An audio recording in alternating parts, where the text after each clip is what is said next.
Every month, a ton of new mobile titles come out, and we do a couple lists directing you to the best ones. I'm Falcon, and today on gameranx, here's the 10 best free iOS and Android games of February 2017. Number 10 is Good Dogs, which is a kind of Crossy Road style game, but there's actually a little bit more to it. The controls are basically how you expect them, but there's also a jump mechanic that involves tapping, holding, and then letting go when you have enough power to do the jump that you need to do. And that sounds deceptively simple. This game actually can get fairly difficult, but not in the terrible, unfair, I don't understand why they did this type of difficult. It's actually an enjoyable game that challenges you, and its tie into the We Rate Dogs Twitter account is always good. I mean, this is oddly good for a game that is based on a Twitter account, and, well, why wouldn't you want a bunch of good doggos and puppers? Number 9 is a game called Puff, which describes itself as a combination between Downwell and Flappy Bird, and I have to say, actually pretty effectively describes what this game is. In a lot of ways, it feels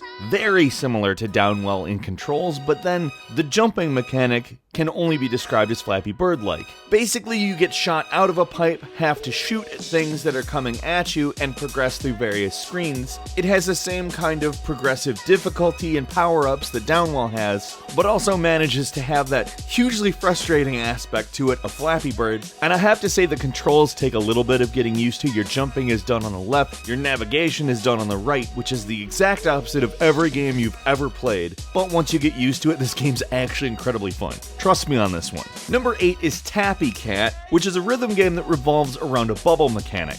Now, the mechanic itself isn't bizarre or anything, but it will cause you to need to concentrate. You have to either pop a bubble or hold a bubble and make sure that you don't tap outside the bubble, because obviously that would be bad aim. The music in the game is from beloved classical composers, but they managed to put it together in a way that feels fresh, and the mechanic actually works really well. It's difficult to describe, but once you sit down and touch it, it's very simple. Also, the art is really cute, but not like over the top. It's one of those types of cute that you're like Adventure Time cute. You know, the kind of cute that's okay to call cute. Haha. Number 7 is Pokémon Duel, which is a strategy board game using Pokémon figures. In a way, it's kind of like chess or checkers, in that you have to get your figures to your opponent's goal. Now, obviously, it's laid out a little bit differently, but that kind of gives you an idea of what you're trying to do. It ends up working out kind of like a game of cat and mouse, where there's a lot of chasing. The battles themselves are fast-paced, but not quite as complex as an actual Pokémon battle. The movesets are not really quite the same, and it's more about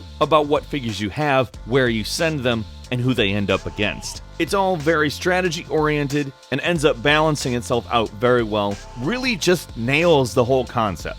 Number 6 is Heartstar, which is a puzzle platformer where you switch in between two different colored characters, each of them having a different layout. Blue blocks can be stood on by the blue character, red blocks by the red character, and using this mechanic you have to progress through the levels, which aren't very big but are actually very entertaining and, to put it mild, a great time waster. But on top of that, the music, the graphics, really everything pulls this together to be pretty much one of the best puzzle platformers I've actually seen, probably in at least a year. My only gripe is that there's only 50 levels. It'd be really great if you could make your own levels or if they randomly generated some, but still, as far as puzzle platformers goes, this is really a top-notch game. Number 5, Sky Dancer is an endless runner that plays a lot like Temple Run, except for on steroids and in a completely abstract, strange desert landscape. In all honesty, this is pretty much exactly what I would want out of this type of game. The visuals are a lot more minimalist, which in turn makes it a lot easier to tell what's going on screen. And the addition of these really over-the-top giant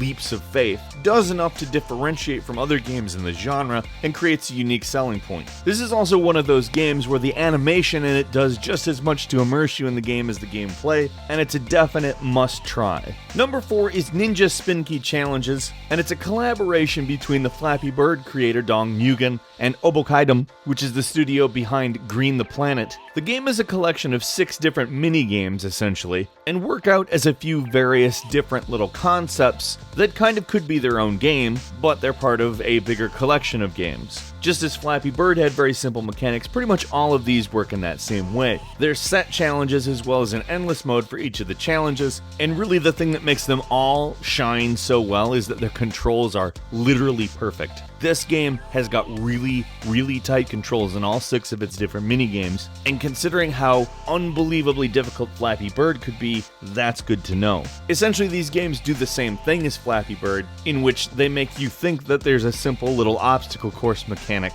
and what it ends up being is a thing that addicts you to it, sucks you in forever, and it's pretty much exactly what you would want out of it. Oh, the Flappy Bird guy made another game? Wait, it's 6 games? Okay. Number 3 is Batman Arkham Underworld, which is a Clash of Clans clone, but before you're turned off by that, it's probably the best Clash of Clans clone. Essentially, this game will shock you by not just being a great game that can manage to stand up completely separate from Clash of Clans despite being in that genre, but it actually also manages to be a worthwhile addition to the Batman Arkham universe in its take on how the characters and world are. It's actually interesting, like in every way. There's both PvP and missions to complete, just as in Clash of Clans. However, the missions themselves are actually a little bit more interesting if you ask me, in that they actually sort of make some degree of sense instead of just being random and thrown together. I mean, it may be a couple of years late at this point, but really this is probably the best of this type of game other than the original game. Number 2 is Evil Factory, which manages to nail absolutely every part of what it's trying to be, and being it's a top-down bullet hell with really detailed, interesting pixel graphics, it's one of those types of things that you're like, oh, this is exactly what we thought everything was going to be just a few years ago. It's sad that so few titles have lived up to this expectation that we've created for this type of a game, both in genre and aesthetic, but this game is so fun, and it keeps me so visually engrossed, as well as having a fantastic, very cool soundtrack. Really, this is just one of the better games like this, period. And I'm not even talking about mobile, or PC, or console, or recent. It's really just a great game. You have to play this one. And finally, number 1 is Fire Emblem Heroes, which manages to take all the best elements of the Fire Emblem series and jam them into sort of an arcade version of it that allows you to jump in and jump out whenever you want. There's a lot of familiar faces. They're put together through various ways of playing it, from story maps to training towers to arena duels where you do PvP, and the turn-based system has received a streamlining. It really works good in a mobile environment, and what can I say? Making a game like this work on a phone, there's fairly high expectations and it meets them. Did you try out any of these games? Are you going to? Did you enjoy them? Leave a comment. We really want to hear from you. If you enjoyed this video, it helped you maybe find something to play, click that like button for us and subscribe as well. We upload brand new videos every day of the week, and the best way to see them is of course a subscription. As always, we thank you very much for watching this video. I'm Falcon. You can follow me on Twitter at FalconTheHero, and we'll see you next time right here on gameranx.